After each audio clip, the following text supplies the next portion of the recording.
नमाज कामयाबी का राज नहीं है, बल्कि ये एक अहम इबादती अमल है जो एक शख्स की रूहानियत को तक़वियत देने का ज़रिया होता है। कामयाबी हासिल करने के लिए मुख्तलिफ अवामिल अहमियत रखते हैं जो नमाज के अलावा भी ज़रूरी हैं।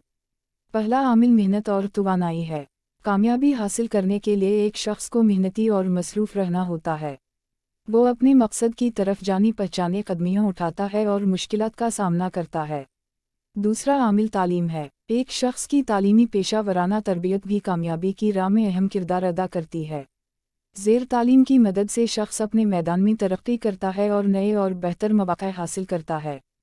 तीसरा आमिल ईमानदारी और अखलाक़ियात है। एक कामयाब शख्स को अपने उसूली और अखलाक़ी क़ीमतों का पाबंद रहना होता है।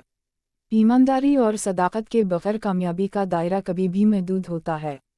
चौथा आमिल सब्र और इस्तिक़ामत है। कामयाबी का सफ़र कभी भी आसान नहीं होता, बल्कि इसमें मुश्किलात और रुकावटें आती हैं। शख्स को हर मौका पर सब्र करना और मुकाबला करने की सलाहियत रखना होता है ताकि वो हार ना माने और कामयाबी की राह में मुस्तकिल तौर पर हरकत करता रहे।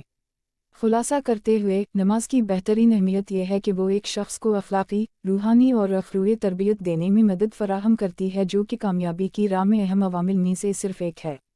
कामयाबी के लिए मेहनत, तालीम, ईमानदारी, अखलाक़ियात, सब्र और इस्तिक़ामत भी ज़रूरी होते हैं।